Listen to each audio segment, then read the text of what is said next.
चलो भाई, एक करो। चलो माल निकालो। चलो आज का फाइनल 8। चलो माल निकालो। चलो जल्दी, एक का नाव का भाव चलो।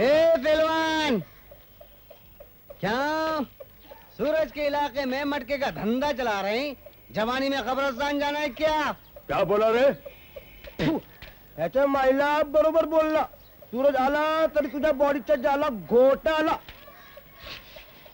That means तुमको ऐसा पीस डालेगा कि मटके के बोर्ड से उड़कर कैरम बोर्ड का पाउडर बनकर स्केटिंग करेगा और जाएगा सीधा होल में. ओ पहलवान जी, आप ऐसा करो, हमको अपनी एक तस्वीर और हार दे दो, क्योंकि सूरज के हाथों आपकी बहुत बुरी मौत होने वाली है.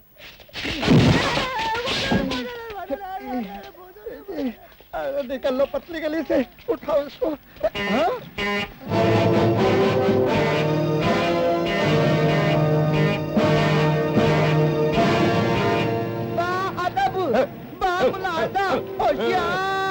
आमची बस्तीचा राज दुलार, गरीब लोगन का सरकार, हम लोगन के राजकुमार पधारे हैं.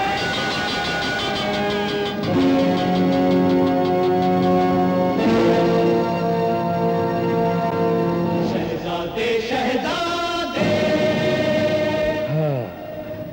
शहजादे शहजादे. बेईमानी के फूले हुए कलिंगड़ 420 के सड़ेले टमाटर, शक्ल के अंधे, काम के गंदे. सुना नहीं बे चपड़गंजू? इस बस्ती से सट्टा, शराब और मटका मिटाने के हमने किए हैं वादे. हम हैं गरीबों के शहजादे.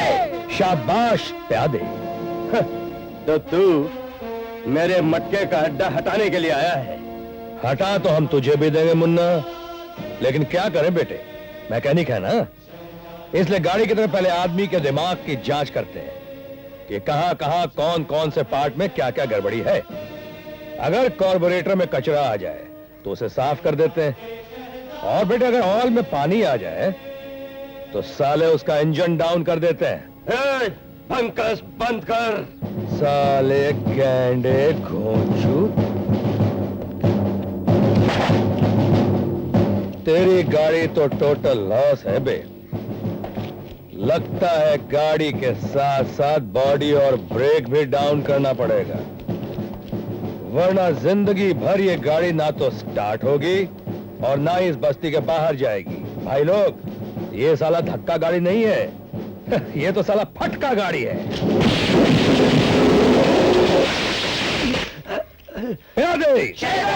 उठा के इस मगरमच्छ को बाहर फेंक दो.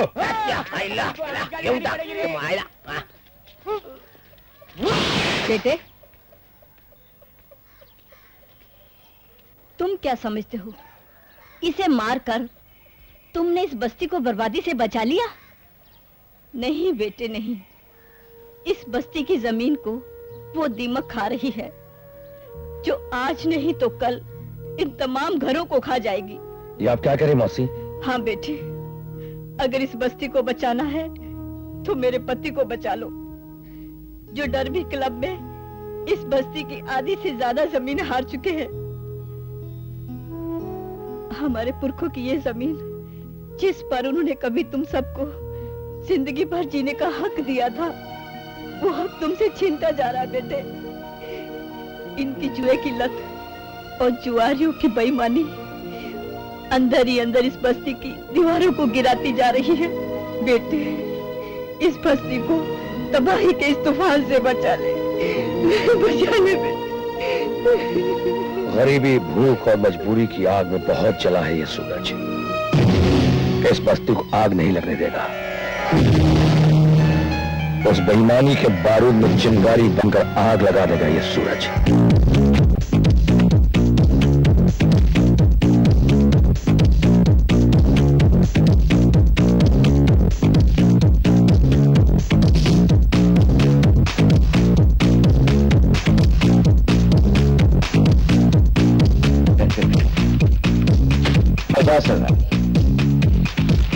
$50,000 एक और क्या? शांति भाई, अरे जोश मत खाओ, शो करवा लो शो। कमाल की बात कर रहा है। बस्ती की हारी हुई आधी जमीन जीतने की बाजी तो अब आई है, शो कैसे करा लूं? 1 लाख।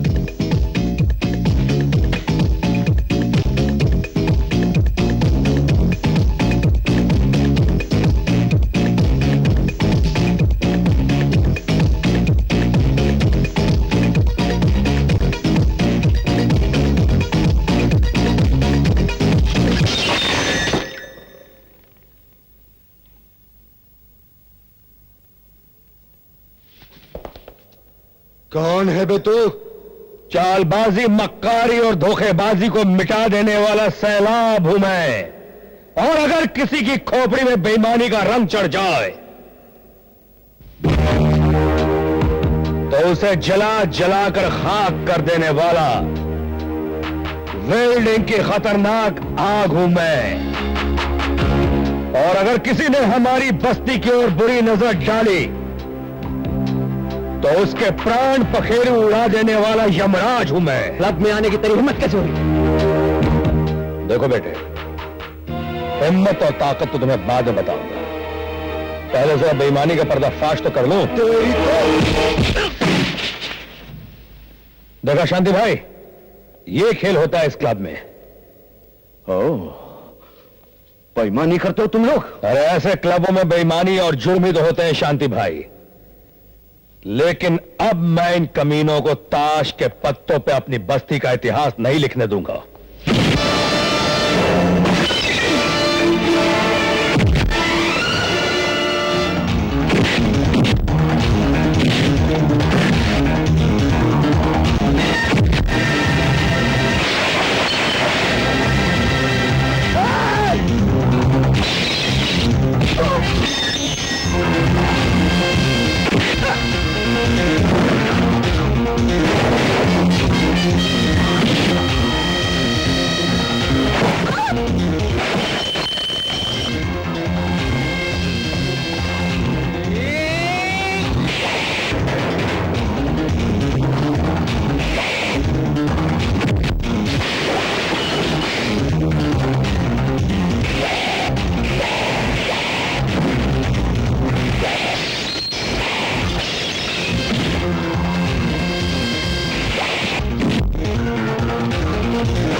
तुम्हारी ये हालत किसने की है?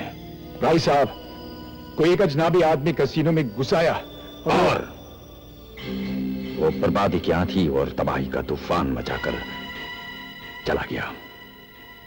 बाब, अपने घर की रखवाली के लिए हमने कुछ खतरनाक कुत्ते पाल रखे हैं, जो अनजान आदमियों को देखकर भौंकते भी हैं और काटते भी हैं। और जब ये कुत्ते भौंकने और काटने के काबिल नहीं रहते तो हम उन्हें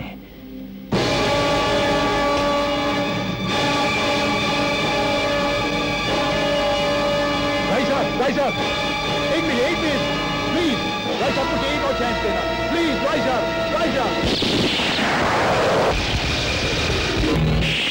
क्या चाहता है तू? हाँ, चाहता क्या है? इस बुढ़ापे में अपनी माँ को तू चैन की सांस नहीं लेने देगा?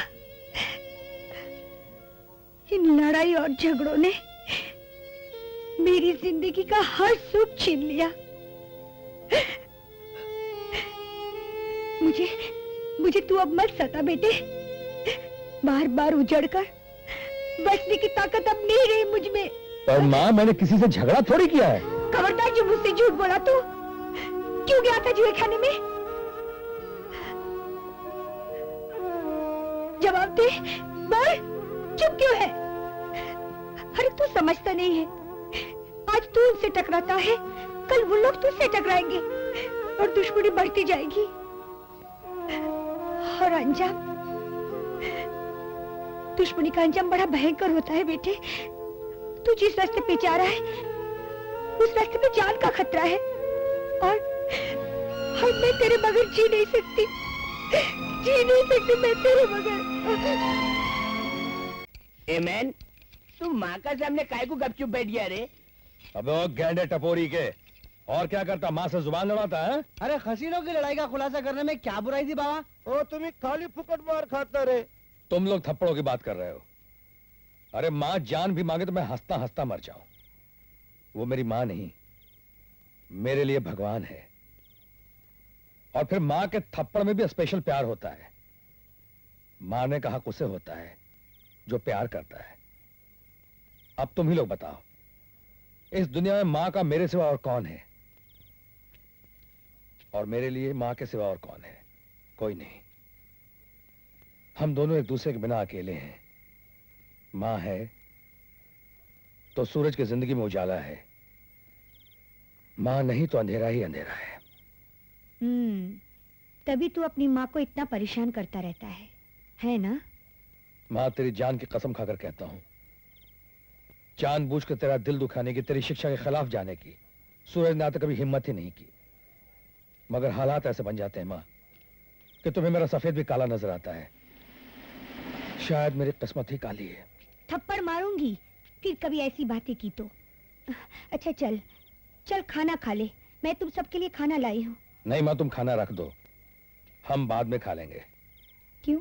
अभी किसी ट्रक का इंजन डाउन करना है।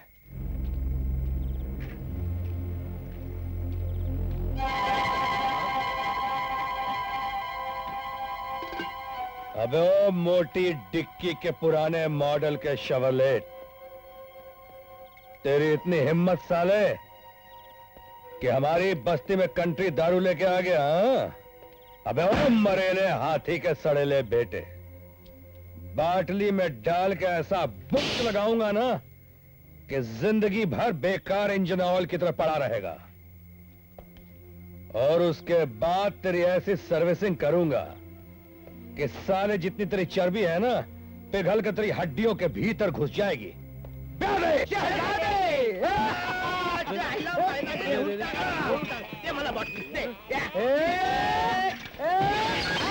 क्यों तोड़ रहे हो? क्यों गैंडे? याद रखना, ये हिटलर बिजली का आदमी है, बिजली तुम्हें छोड़ेगी नहीं। जाके बिजली को हमारा नाम बता देना। साले हमारी पावर से घबरा के शहर ना छोड़ दे तो हमारा नाम सूरज नहीं। अबे साले, हाँ, बिजली हूँ बिजली, करंट मारती हूँ वोल्टेज 360 का। और फिर तेरे जैसे टपोरी लोग रास्ता पकड़ते हैं अस्पताल की खाट का, नहीं तो शमशान घाट का। मगर बिजली में तो चल साले, बिजली के अड्डे पे हेरा फेरी, हाँ, दारू की बाटली में चोरी चकारी। साले सबके ग्लासों में कुत्ते की माफिक मुंह मारता है, कभी किसी का काजू खाता है तो कभी किसी का वेफर उड़ाता है। अगर किसी को जरा से भी दारू चढ़ गई तो आंख बचाकर उसकी बाटली अंदर। हाँ, निकल निकल, मैं कहती हूँ निकल जा यहाँ से। तेरी तो बिजली इसको तो तू अड्डे से निकाल रही है, मगर वो तो हमको। हिटलर, बिजली की खोपड़ी किसके लिए है? बड़बड़ मत कर, चल बाटली का माल निकाल। बाटली क्या? उसने तो मेरी पूरी हवा निकाल डाली। क्या? सारी बाटले फोड़ डाली। किसकी मौत आई है रे? कौन है वो? अबे ओए सच्चाई के शहजादे, निकल बाहर।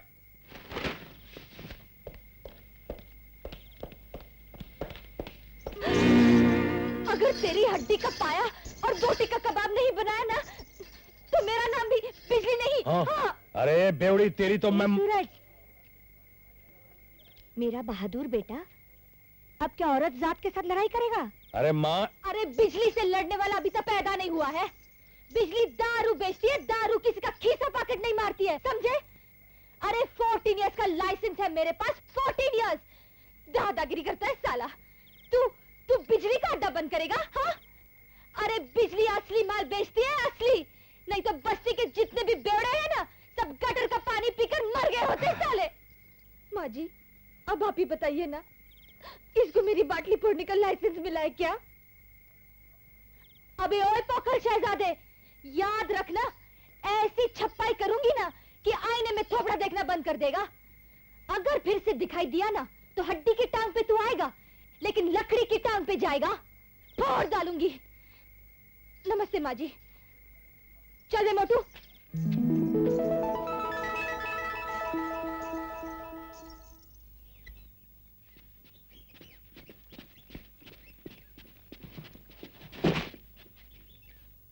तुम्हें तुम्हारा माल तो मिल गया जैक, लेकिन मेरा माल कहाँ है? ये लो तुम्हारे माल की कीमत, पूरे 5 करोड़ के हीरे हैं। Okay, thank you. बाय।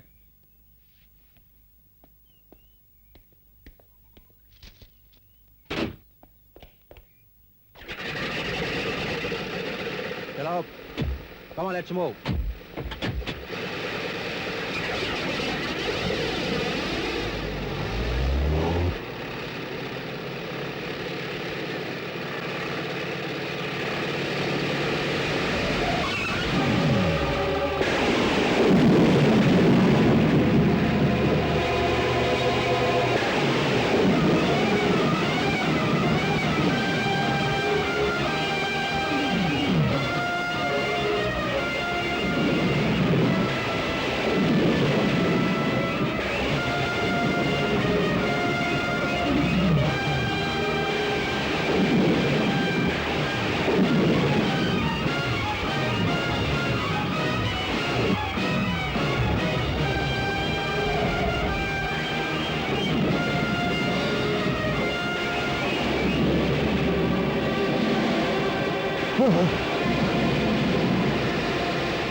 कौन हो तुम?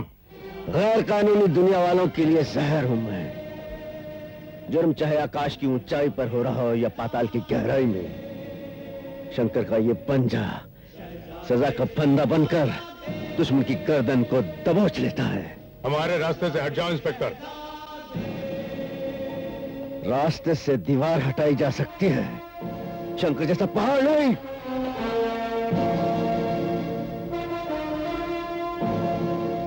इसे जान से मार डालो।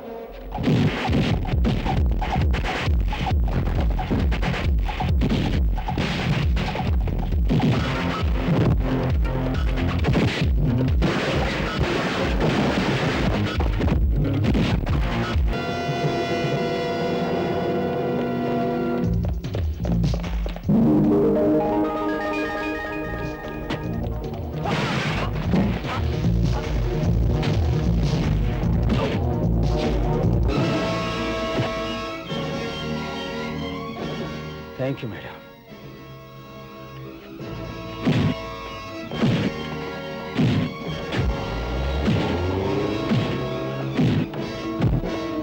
कहाँ है हीरे?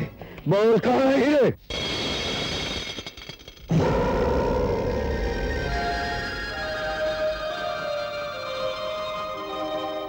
वाह आरती, पुलिस की नाक के नीचे से तुम हमारा माल ऐसे निकाल लेती हो जैसे मक्खन में से बाल। हमें तो तुम्हारी आरती उतारनी चाहिए ताकि दुनिया की नजर न लगे। मगर भीमा को कानून की नजर लग चुकी है, और मैं वहां से कैसे बच निकली ये मेरा दिल जानता है। राय साहब, आखिर कब तक आप मुझसे इस जुर्म का काम करवाते रहेंगे? जब तक तुम्हारा बाप हमारी कैद में है तब तक। और अगर किसी दिन मैं कानून के शिकंजे में फंस गई तो फिर तुम्हारा बाप मौत के शिकंजे में फंस जाएगा। आप मेरे बाप को? हाँ,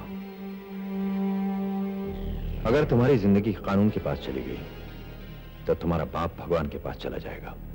इसलिए जब कभी भी तुम हमारे काम के लिए बाहर जाओ, हमेशा कामयाब होकर वापस लौटो और अपने बाप को जिंदा रखने के लिए जुर्म के इस काम को पुण्य का कर्म समझकर करती जाओ। और फिर ये सारा काम हम तुमसे मुफ्त में थोड़ी करवाते हैं। जब कभी भी तुम कामयाब होकर लौटती हो, कम से कम एक बार हम तुम्हें अपने बाप से जरूर मिलवाते हैं।